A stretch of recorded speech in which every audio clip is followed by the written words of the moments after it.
నమస్కారం డాక్టర్ రామకృష్ణ గారు. నమస్కారం సిరి. మనం మాట్లాడుకుంటున్నాం స్నూజర్ గురించి. గురకకి స్నూజర్ చాలా బాగా పనిచేస్తుంది అన్నారు.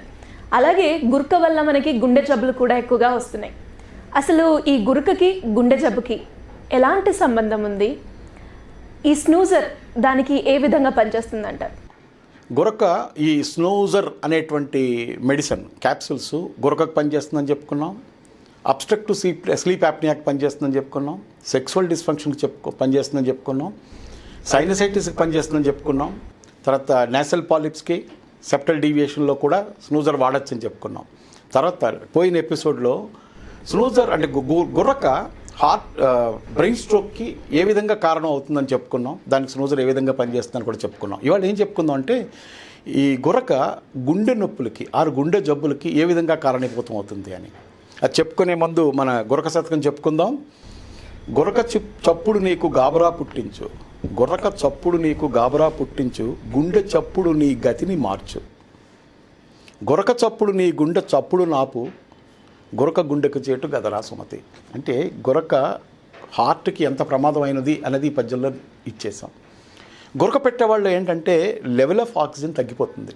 అది మొదట మనం చెప్పుకున్నాం, అబ్స్ట్రక్టివ్ స్లీప్ యాప్నియా దీనికే వస్తుందని. ఈ గురక పెట్టే వాళ్ళకి ఏంటంటే ముఖ్యంగా వచ్చేటువంటి సైడ్ ఎఫెక్ట్స్ అనొచ్చు, లేకపోతే దానివల్ల వచ్చేటువంటి విపరీతమైన జబ్బులు అనొచ్చు. అందులో డయాబెటీస్ ఒకటి.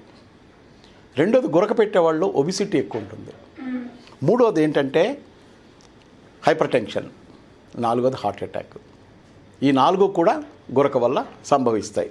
ఎందుకంటే ముఖ్యంగా చెప్పుకునే కారణం ఏంటంటే ఈ అబ్స్ట్రక్టివ్ స్లీప్ యాప్నియాలో ఏం జరుగుతుందంటే 10 to 20 సెకండ్లు బ్రీతింగ్ అవుతుంది. మనం అబ్స్ట్రక్టివ్ స్లీప్ యాప్నియా గురించి లాస్ట్ టైం డెఫినేషన్ ఏం చెప్పుకున్నాం? Sudden cessation of respiration during sleep.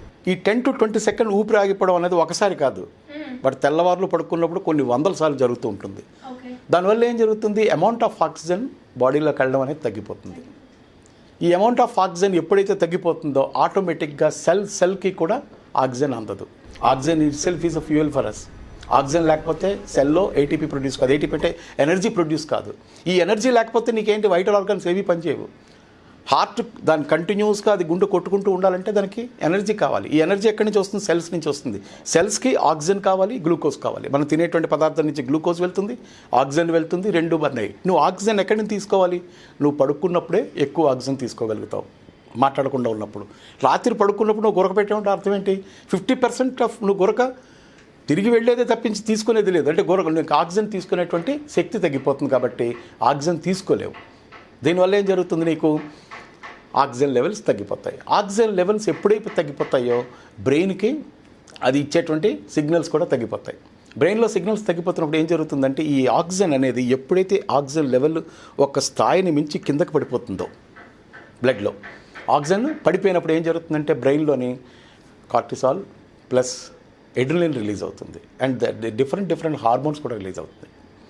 ఎప్పుడైతే ఎడ్రినలిన్ కానీ ఈ కార్టిసాల్ కానీ రిలీజ్ అయిందో అవి హార్ట్కి ఒక విధమైన సిగ్నల్ ఇస్తాయి టు పంప్ మోర్. మామూలు కన్నా హార్ట్ ఎక్కువ పని చేయవలసి వస్తుంది. ఇప్పుడు సిరి, నువ్వు రోడ్డు మీద నడుచుకుంటూ వెళ్ళిపోతున్నప్పుడు ఒక పెద్ద పాము అడ్డంగా వచ్చిందనుకో, నువ్వేం చేస్తావు? భయపడతాను. భయం పడుతున్నప్పుడు ఈ గుండె దగ్గర ఒక హెవీ ఫీలింగ్ కలుగుతుంది నీకు. అదే అడ్రినలిన్ సెక్రేషన్ అని చెప్పుకోవచ్చు మనం, అంటే నీకు అర్థం కావాల్సిన భాషలో. అప్పుడు ఏం జరుగుతుంది? నువ్వు నీ హార్ట్ రేట్ పెరుగుతుంది. అంటే గుండె చప్పుడు పెరుగుతుంది, ఎక్కువ అవుతుంది. ఎందుకు ఎక్కువ అవుతుంది? You want more blood. ఎందుకు? To fight or to flight. Fight అంటే ఏంటి? ఆ పావును కర్ర పెట్టుకుని చంపుతావా, పారిపోతావా? రెండిటికి నీకు శక్తి కావాలి, రెండిటికి ఆక్సిజన్ కావాలి, రెండిటికి మోర్ బ్లడ్ సర్క్యులేషన్ కావాలి. అంటే మామూలు హార్ట్ రేట్ కంటే 3 to 4 టైమ్స్ పెరుగుతుంది అడ్రినలిన్ సెక్రేట్ అయ్యేటప్పుడు. అప్పుడు ఏం జరుగుతుంది? హార్ట్ వేగంగా పనిచేసుకుంటుంది. అంటే దాని మామూలుగా పనిచేసేటువంటి కెపాసిటీని మించి పనిచేయడం వల్ల ఏం జరుగుతుంది? తొందరగా అలసట వస్తుంది. ఈ అలసట వల్ల ఏం జరుగుతుంది? నీకు ఆక్సిజన్ అసలు లేదు, గుండె తాలూకా స్ట్రెంగ్త్ వీక్ అయిపోవడం జరుగుతుంది అనమాట. దీనివల్ల ఏం జరుగుతుంది? గుండె ప్రాబ్లమ్స్, కార్డియోవాస్కులర్ ప్రాబ్లమ్స్. ఎప్పుడైతే నీ బ్లడ్ సర్క్యులేషన్ అమౌంట్ పెరిగిందో బ్లడ్ వెజల్స్కి దాని తాలూకా తాకిడి కూడా విపరీతంగా పెరుగుతుంది. వీటన్నిటి వల్ల కూడా వీటన్నిటికీ రూట్ కాజ్ ఏంటి? స్నోరింగ్, ఆక్సిజన్ లెవెల్స్ పడిపోవడం. అర్థమైంది కదా తమ్ముడు? ఇప్పుడు ఏం జరుగుతుంది? ఎప్పుడైతే ఆక్సిజన్ లెవెల్స్ పడిపోతాయో ఎడ్రినలిన్ ఒక సెక్రేట్ అవుతుందని చెప్పాను. ఎడ్రినలిన్లో వచ్చే ప్రాబ్లమ్స్ కూడా చెప్పుకున్నాం మనం. రెండోది ఏంటి అంటే కార్టిసాల్. ఈ సీరం కార్టిసాల్ రిలీజ్ అయినప్పుడు ఏం జరుగుతుంది? స్ట్రెస్ పెరుగుతుంది, ఆందోళన. ఈ ఆందోళనలో కూడా నీకు హార్ట్ రేట్ ఎక్కువ ఉంటుంది. ఏంటో తెలియదు, గుండె గాబరాగా ఉంది, మాకు ఇదైపోతుంది అంటారు. అంటే ఏంటంటే ఒక విధమైన ఆందోళన, అది కూడా మనిషిని ఎక్కువగా భయపెడుతుంది. ఈ సందర్భంలో కూడా గుండె వేగంగా కొట్టుకోవడం మొదలు పెడుతుంది. ఎప్పుడైతే గుండె వేగంగా కొట్టుకుంటుందో మళ్ళీ ఆక్సిజన్ కన్జంప్షన్ పెరుగుతుంది. బాడీలో ఉన్న ఆక్సిజనే తక్కువ. Your cells are starving for oxygen, your cells are dying for oxygen. అలాంటప్పుడు నీ సెల్స్కి ఆక్సిజన్ ఎక్కడి నుంచి అందుతుంది? సో ఎప్పుడైతే నువ్వు ఈ స్నూజర్ ద్వారా గొరకని తగ్గిస్తావో, లేకపోతే నీ తాలూకా సాఫ్ట్ టిష్యూ ఏది థ్రోటు, ఈ ట్రాకియా, వీటన్నిటిని కూడా ఎప్పుడైతే ఎన్లార్జ్ అయ్యి చక్కటి ఎయిర్ ఫ్లో జరుగుతుందో ఆక్సిజన్ లెవెల్స్ ఎక్కువ అందడం మొదలవుతాయి. ఎప్పుడైతే ఆక్సిజన్ లెవెల్స్ ఎప్పుడు ఎక్కువ అందుతాయో ఇవన్నీ ఆర్గాన్స్ కూడా ఆక్సిజన్ తీసుకొని రిలాక్స్ అవుతాయి. ఓ మాకు ఆక్సిజన్ అందింది, పర్వాలేదు అనుకుంటాయన్నమాట. అందుకని స్నూజర్ ఏంటంటే నీకు రాబోయే గుండె జబ్బుల్ని లేదా ఉన్నటువంటి గుండె ప్రాబ్లమ్స్ని వీటన్నిటిని అరికట్టేందుకు పనికొస్తుంది. ఇంకోటి ఏం చెప్పుకున్నాను, హైపర్ టెన్షన్. ఈ హైపర్ టెన్షన్ కూడా ఆక్సిజన్ తాలూకా కెపాసిటీ నుంచి, ఆక్సిజన్ ల్యాక్ ఆఫ్ ఆక్సిజన్ నుంచి తగ్గుకుంటూ పోతూ ఉంటుంది అన్నమాట. రైట్? ఆక్సిజన్ ఎప్పుడైతే సఫిషియెంట్గా బాడీకి అందిందో నీ ప్రతి సెల్లు యాక్టివ్ అవుతుంది. ఆక్సిజన్ని తీసుకునేటువంటి శక్తినిచ్చేది ఏంటి? స్నూజర్. నీకు గురక తగ్గించడమే కాదు, ఆక్సిజన్ కన్జంప్షన్ కూడా పెంచుతుంది అనమాట. దాని మూలాన్ని ఏం జరుగుతుంది, నీకు బాడీలో ఉన్నటువంటి ప్రతి సెల్ కూడా రెస్పిరేట్ చేయడం మొదలవుతాయి. నీకు రెస్పిరేషన్ 2 చోట్ల జరుగుతుంది, ఒకటి లంగ్స్లోని, 2 సెల్స్లోని. ఈ సెల్స్లో రెస్పిరేషన్ చాలా ఇంపార్టెంట్ అనమాట. ఏది? వైటల్ ఆర్గాన్స్కి. సెల్ అనేది ప్రతి ఆర్గాన్లోని కూడా ఉంటుంది కదా. అందులోకి ముఖ్యంగా గుండెకి ఎక్కువ శక్తి కావాలి, గుండెకి ఎక్కువ శక్తి కావాలి, అలాగే నీ బ్రెయిన్కి ఎక్కువ శక్తి కావాలి. ఎందుకు? మొత్తం కమాండ్ అంతా కూడా అక్కడి నుంచే వస్తుంది కాబట్టి, సిగ్నల్స్ అన్నీ అక్కడి నుంచి వస్తాయి. అందువల్ల గుండెకి ఎక్కువ శక్తి కావాలి, దీనికి ఎక్కువ శక్తి కావాలంటే మోర్ ఆక్సిజన్. ఈ మోర్ ఆక్సిజన్ రావాలంటే ఏంటంటే నువ్వు ఆక్సిజన్ ఎక్కువ తీసుకోగలగాలి, నీ లంగ్ కెపాసిటీ పెరగాలి. వీటన్నిటికీ స్నూజర్ని చక్కగా పనిచేస్తుంది. సో ఈ స్నూజర్ మనం ఏ టైంలో యూజ్ చేయాలి అంటారు? బిఫోర్ బ్రేక్ఫాస్ట్ మార్నింగ్ ఒక క్యాప్సుల్, అలాగే రాత్రి బిఫోర్ డిన్నర్ ఒక క్యాప్సుల్ వేసుకుంటే సరిపోతుంది. ఇది ఎనీథింగ్ బిట్వీన్ 5 to 3 months అమలు.